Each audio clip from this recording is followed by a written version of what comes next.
नमस्कार दोस्तों, मेरे YouTube चैनल जया कहानी संसार में आप सभी का स्वागत है। आज की कहानी है माता पिता जहाँ स्वर्ग वहाँ।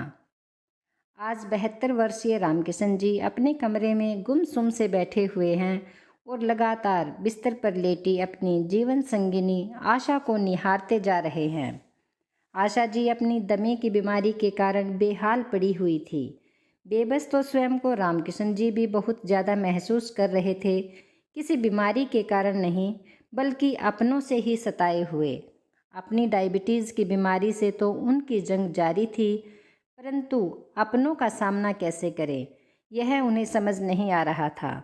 सोचने लगे कि इस उम्र में जब उन्हें अपने बच्चों की देखभाल की ज़रूरत है, वहाँ उन्हें अपनी बीमार पत्नी की भी देखभाल स्वयं ही करनी पड़ रही है। ऐसा नहीं है कि उम्र के इस पड़ाव पर उनका कोई अपना नहीं है। उनका एक बेटा विकास है जो शादी के 15 साल के बाद उनकी गोद में आया था, और जब तक विकास बड़ा हुआ तब तक वह दोनों काफ़ी बूढ़े हो चुके थे। आशा जी और रामकिशन जी अपने बेटे को सदा पलकों पर बिठा कर रखते थे। उनके मुंह खोलने की देर होती थी कि वह उसकी फरमाइश पूरी कर देते थे। विकास पढ़ाई में शुरू से ही बहुत होशियार था। आशा जी ने अपने बेटे की पढ़ाई में दिन रात एक कर दिया। विकास के सपने बहुत बड़े बड़े थे। रामकिशन जी ने अपने बेटे के बड़े होने पर भी उसकी शिक्षा में कोई कमी नहीं छोड़ी। वह अपनी उच्च शिक्षा के लिए विदेश जाना चाहता था। उसकी इस फरमाइश को पूरा करने के लिए उन्होंने अपने गांव की ज़मीन, यहाँ तक कि अपना मकान तक भी बेच दिया था और किराए के घर में आ गए। कुल मिलाकर अपने बेटे की परवरिश में उन्होंने सब कुछ गंवा दिया। रामकिशन जी सोच रहे थे कि उनका मित्र उन्हें आगाह करता था, रामकिशन कुछ अपने लिए भी बचा कर रख, सब कुछ लुटा रहा है तो बुढ़ापे में क्या करेगा, तेरे पास कुछ नहीं बचेगा। लेकिन उन्होंने कभी अपने मित्र की चेतावनी को तवज्जो नहीं दी। वे हमेशा कहते, मेरा बेटा ही मेरी असली पूंजी है, मेरा अभिमान है जो मुझे कभी झुकने नहीं देगा। यह कहते हुए उनका सीना गर्व से चौड़ा हो जाता। इस बात पर मित्र ने सुझाव देते हुए कहा था कि अगर बेटे को विदेश में पढ़ाना ही है तो उसकी पढ़ाई के लिए बैंक से कर्ज ले लो। तूने तो घर भी बेच दिया है और अब जब आगे बुढ़ापे का समय नज़दीक आ रहा है तू तो पूरी तरह से अपने बेटे विकास पर ही निर्भर हो जाएगा। लेकिन रामकिशन जी ने कहा, हम अपने बेटे की पढ़ाई के लिए बैंक से कोई कर्ज नहीं लेंगे। बच्चों को पढ़ाना तो हर माता पिता का फ़र्ज होता है। अगर बच्चे खुद कर्ज चुकाएंगे तो उन्हें लगेगा कि उनके माता पिता ने उनकी पढ़ाई के लिए कुछ नहीं किया। रामकिशन जी को उस वक्त पूरा भरोसा था कि उनका पुत्र हर हाल में उनकी देखभाल करेगा। उनका बेटा बाकी बच्चों की तरह बिल्कुल भी नहीं है। वह हमेशा कहते, मुझे मेरे बेटे का पूरा भरोसा है। विदेश से पढ़ाई पूरी करने के बाद विकास अपने देश वापस लौटा। वह भारतीय लड़की से ही शादी करना चाहता था। आशा जी और रामकिशन जी उसकी शादी उसकी पसंद की लड़की अनामिका से ही करवा देते हैं। विकास ने अपना परिवार बसा लिया। आज वह एक मल्टीनेशनल कंपनी में एक बहुत बड़े पद पर आसीन है। अपनी कमाई से उसने एक अच्छा मकान भी खरीद लिया है और वहीं अपने माँ बाबूजी और पत्नी के साथ रहता है। लेकिन वह फिर से विदेश जाना चाहता है और वहीं रहकर अपनी बाकी की ज़िंदगी बिताना चाहता है। अतीत में खोए रामकिशन जी अचानक अपने बेटे बहू की बातचीत की आवाज़ से वर्तमान में आ जाते हैं। अनामिका, सारा सामान तो पैक हो गया ना, ध्यान रखना कुछ छूट न जाए। माँ बाबूजी के गर्म कपड़े ज़रूर रख देना और खाने के बाद जो दवाई वह खाती हैं वो तो बिल्कुल मत भूलना। अरे विकास, तुम चिंता मत करो, एक एक चीज़ बड़े ध्यान से रखी है मैंने, और वैसे भी अगर कुछ छूट भी गया हो तो वे लोग वहीं से मंगवा लेंगे और फिर वहाँ पर बहुत से अन्य लोग भी तो होंगे, कोई चीज़ चाहिए होगी तो माँ बाबूजी उनसे मांग लेंगे। तुम बेसिर पैर की चिंता कर रहे हो, उन्हें कोई तकलीफ़ नहीं होने वाली। अनामिका विकास को चिंतित होते देखकर बोली, ठीक है, हम कल सुबह ही इन्हें छोड़ आएंगे और वैसे भी 10 दिन बाद ही तो हमारी फ़्लाइट है। उससे पहले हमें घर का फर्नीचर और बाकी का सारा सामान बेचना भी तो है। इस काम को करने के लिए भी तो समय चाहिए। रामकिशन जी अपने कमरे में बैठे बैठे बहू की सारी बातें दिल पर पत्थर रखकर सुनते जा रहे थे। यह बातें सुन सुनकर उनका दिल बैठा जा रहा था। हालांकि अनामिका एक सुघड़ गृहिणी थी और घर को बहुत अच्छे से संभाल रखा था, लेकिन उसकी नज़रों में हर पल उसके बूढ़े सास ससुर खटकते रहते थे। उनके कारण वो हमेशा परेशान रहती थी और कहती, अभी कुछ ही समय तो हुआ है हमारी शादी को, अभी से मुझ पर पूरे घर का बोझ लाद दिया है तुम लोगों ने। दिन रात सास ससुर की सेवा करनी पड़ती है। तुमसे शादी करके तो मेरी तो ज़िंदगी ही खराब हो गई है। विकास ने उसे समझाने की कोशिश की तो उस पर भी वह गुस्सा निकाल देती थी। आपको क्या पता, आप तो दिन भर घर पर नहीं रहते हो ना। थोड़ी थोड़ी देर बाद आपके बाबूजी को चाय चाहिए और आपकी अम्मा को खास तौर पर बना हुआ हल्का फुल्का भोजन। कभी इंसुलिन का इंजेक्शन लगाओ, कभी दवाइयों का ध्यान रखो। मैं तो तंग आ गई हूँ इस ज़िंदगी से। मेरी अपनी भी कोई ज़िंदगी है या नहीं? मुझे तो ऐसा लगता है कि मैं तुम्हारी पत्नी बनकर नहीं, तुम्हारे माँ बाबूजी की आया बनकर आई हूँ। इस रोज़ रोज़ की बहस से विकास भी परेशान हो चुका था। एक दिन जब अनामिका के मायके में शादी थी और उसे अपने पति विकास के साथ वहाँ जाना पड़ा, अनामिका ने बड़े उत्साह से अपनी ड्रेस खरीदी और शादी में जाने की तैयारियां की। लेकिन शादी वाले दिन जैसे ही तैयार होने के लिए ब्यूटी पार्लर जाने लगी तो विकास ने उसे यह कहकर रोक दिया कि पहले बाबूजी और अम्मा जी के लिए खाना बना दो और उनकी दवाइयाँ निकाल कर रख दो, फिर चले जाना। लेकिन इतना सारा काम करने के बाद यदि मैं ब्यूटी पार्लर जाऊंगी तो तैयार होकर शादी में किस समय पहुंचेंगे? तब तक तो बहुत देर हो जाएगी। इन सब कामों में 1 घंटा निकल जाएगा। तुम उनके लिए बाहर से खाना ऑर्डर कर दो, तब तक मैं तैयार होती हूँ, अनामिका ने कहा। तो विकास बोला, अनामिका, मेरे माँ बाबूजी इस उम्र में बाहर खाना नहीं खा सकते। तुम्हें पता है फिर उनकी तबीयत खराब हो जाएगी। हम लोग शादी में थोड़ा देर से चले जाएंगे, कोई फ़र्क नहीं पड़ता, विकास ने कहा। तो अनामिका तुनक पड़ी। मेरे मायके में शादी है इसलिए तुम्हें कोई उत्साह ही नहीं। मेरी तो ज़िंदगी ही खराब हो गई है तुमसे शादी करके। अब किसी शादी में नहीं जाना है मुझे तो लगता है मैं तुम्हारी पत्नी बनकर नहीं बल्कि तुम्हारे अम्मा बाबूजी के नर्स बनकर आई हूँ। क्या केवल अपने माँ पिताजी की सेवा करवाने के लिए ही मुझसे शादी की थी तुमने? अपनी बहू की यह सब बातें सुनकर रामकिशन जी और आशा जी को बहुत दुख होता है और वे सोचते हैं कि बुढ़ापे में एक इंसान कितना लाचार हो जाता है कि अपने बच्चों से कुछ नहीं कह पाता। उस दिन अनामिका सचमुच शादी में नहीं गई और रूठ कर बैठ गई। पूरे घर में सन्नाटा पसरा हुआ था। अनामिका ने खाना भी नहीं खाया और न ही बनाया। विकास उसे मनाने लगा लेकिन वह मानने को तैयार ही नहीं थी। तुम अपने माँ बाबूजी को किसी वृद्ध आश्रम में क्यों नहीं छोड़ देते हो? वह गुस्से से बोली। तो विकास भी भड़क गया। यह तुम क्या कह रही हो? मैं ही तो उनका एकमात्र सहारा हूँ। वे लोग बूढ़े हैं, बीमार हैं, लाचार हैं। तुम मुझे उन्हें छोड़ने को कह रही हो? भला कोई बेटा कभी ऐसा करता है? यह समाज, पड़ोसी और रिश्तेदार सब क्या कहेंगे? तुम्हें रिश्तेदारों की पड़ी है। इस समाज के लोग और पड़ोसियों की सोच की बखूबी चिंता है तुम्हें। लेकिन जिससे शादी करके लाए हो, कभी उसके बारे में भी सोचा है? शादी के बाद हम कहीं घूमने नहीं गए हैं, किसी रिश्तेदार के यहाँ भी नहीं गए हैं। मुझे बताओ, कभी मुझे फिल्म दिखाने भी ले गए हो? जब से आई हूँ बस तुम्हारे माता पिता की सेवा करती जा रही हूँ। बस अब और बर्दाश्त नहीं होता। मुझे उन दोनों से मुक्ति चाहिए। नहीं तो संभालो अपना घर। मैं जा रही हूँ अपने मायके, और याद रखना फिर कभी नहीं आऊँगी। अनामिका की बातें सुनकर विकास चुप हो गया। उससे कुछ कहते नहीं बन पा रहा था। फिर अनामिका बोली, एक काम क्यों नहीं करते? तुम विदेश में नौकरी ढूंढ लो और तुम्हारी नौकरी मिलते ही हम दोनों वहाँ चले जाएंगे। तब तक हम इन दोनों के लिए भी रहने का दूसरा इंतजाम कर लेते हैं। अनामिका अपने विचार बताते हुए मुस्कुराने लगी।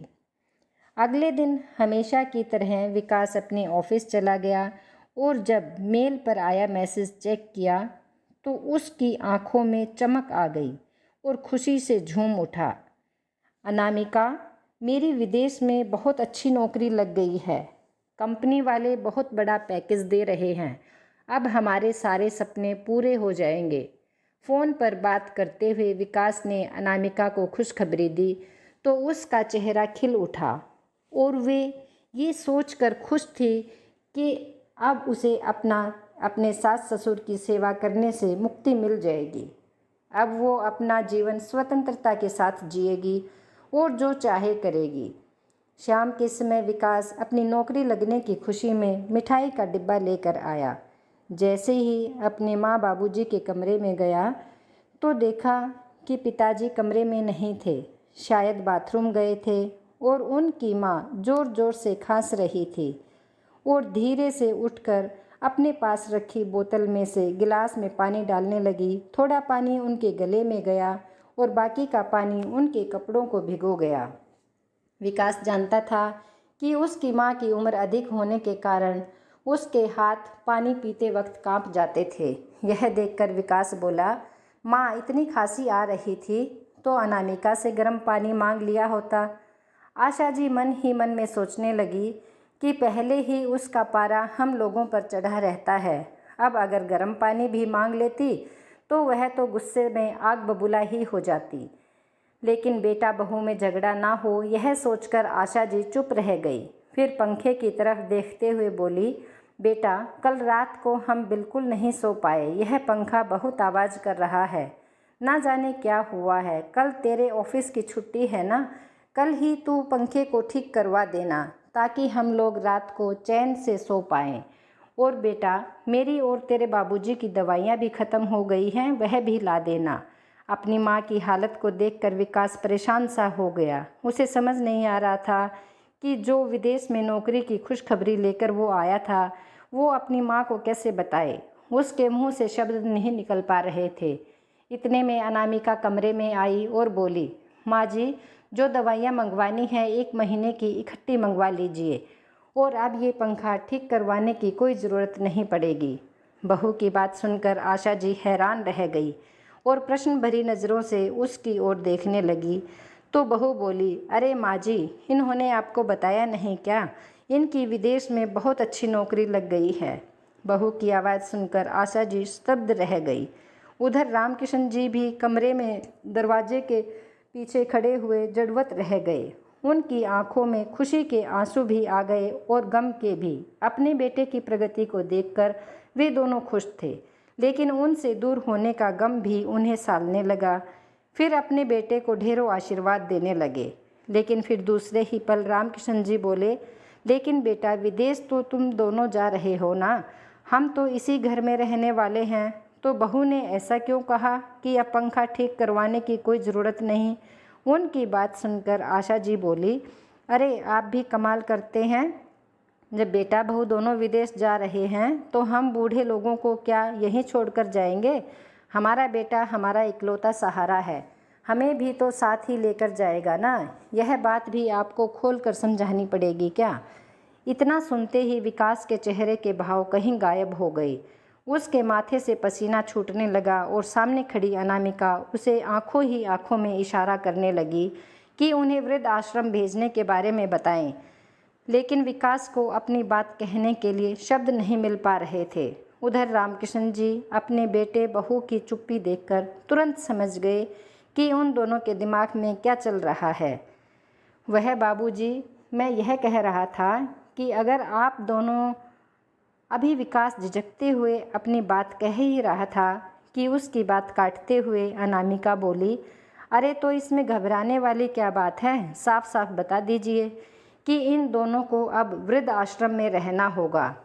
यह बात सुनकर आशा जी और रामकिशन जी को एक बड़ा झटका सा लगा। आशा जी को ऐसा महसूस हुआ कि वह केवल एक बेजान शरीर है, उनके अंदर से आत्मा किसी ने निकाल ली हो। उनका मन तो कह रहा था कि वह चीख चीख कर रोए, लेकिन वो ऐसा करके अपने बेटा बहू के रंग में भंग नहीं डालना चाहती थी। अपनी पत्नी की व्यथा को समझते हुए रामकिशन जी ने उनके कंधे पर हाथ रखकर उन्हें धीरज बंधाया। फिर अपने आंसू छिपाते हुए रुंधे स्वर में अपने बेटे को बोले, अगर विदेश केवल तुम दोनों ही जा रहे हो तो हमें वृद्ध आश्रम भेजने की क्या ज़रूरत है।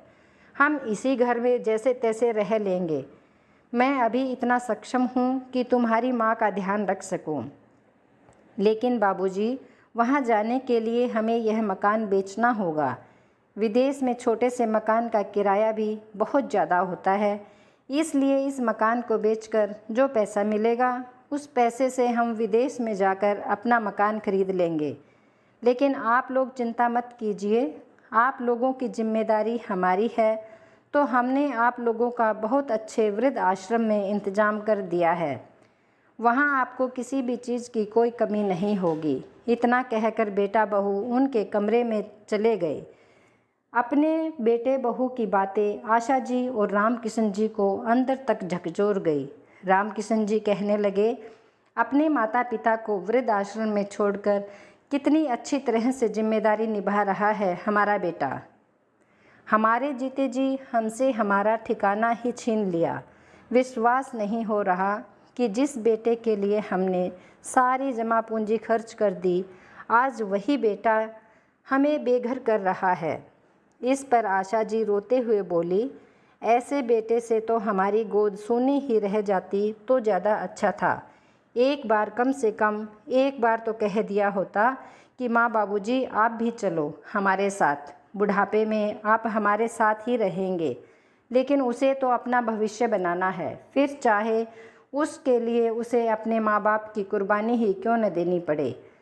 अपने बेटे बहू की बातें सुनकर रामकिशन जी और आशा जी को एहसास हो चुका था कि इस उम्र में भी उनकी बूढ़ी आंखों को बहुत कुछ देखना अभी बाकी है। विकास और अनामिका को विदेश जाने में केवल 10 दिन बाकी थे और अनामिका ने जाने के लिए पैकिंग शुरू कर दी। घर का सामान निकालते हुए अनामिका बोली, माँ जी, यह आपने घर में कितना कबाड़ इकट्ठा करके रखा हुआ है।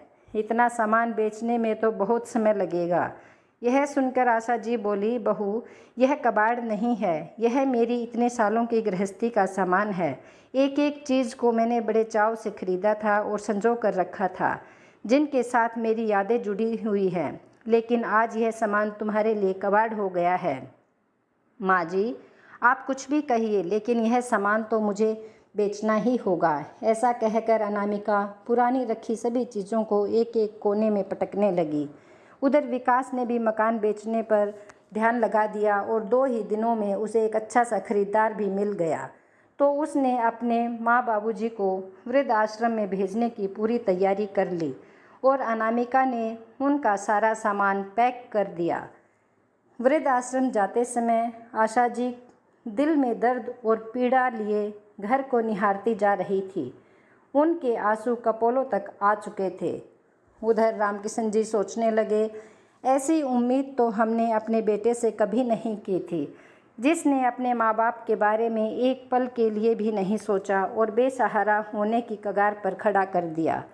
क्या बुढ़ापा आने पर इंसान बेकार हो जाता है? जब वह काम करने के काबिल न रहे तो उसे कहीं भी कैसे भी पटक दो, चाहे वह घर का एक खाली कोना हो या वृद्ध आश्रम, सड़क हो या मंदिर। क्यों, क्या वो इंसान नहीं? गाड़ी में बैठे हुए वृद्ध आश्रम की ओर जाते हुए आशा जी अपने पति के झुर्रियों से भरे चेहरे की ओर देख रही थी। उनके मन में चलती उथल पुथल को उनके सिसकते हृदय की आवाज़ केवल आशा जी ही सुन पा रही थी। इतने में उनकी विचार श्रृंखला को भंग करते हुए विकास ने आवाज़ दी, माँ बाबूजी, हम वृद्धाश्रम पहुँच चुके हैं। अपनी बेबसी को दिल में किसी कोने में छुपाकर वृद्ध दंपत्ति बिना अपने बेटे बहू की ओर देखे वृद्धाश्रम में चले गए। घर लौटकर विकास मकान बेचने के लिए अलमारी से कागजात निकालने लगा। तभी माँ बाबूजी के कमरे में अनामिका की आवाज़ आई, अरे सुनिए तो, माँ बाबूजी का यह संदूक तो यहीं रह गया। हद है, बरसों पुराने सामान पर भी ताला जड़ कर रखती थी तुम्हारी माँ। ताला तोड़ कर देखो तो क्या है इसमें। विकास ने संदूक का ताला तोड़ा और जैसे ही संदूक खोला तो उसकी हैरानी का ठिकाना न रहा। बचपन की सारी घटनाएं उसकी आंखों के सामने घूमने लगी। संदूक के अंदर रखे एक बक्से में उसके छोटे छोटे खिलौने पड़े थे, जिन्हें खरीदने के लिए ना जाने कितनी बार उसके पिताजी ने ओवर टाइम किया था।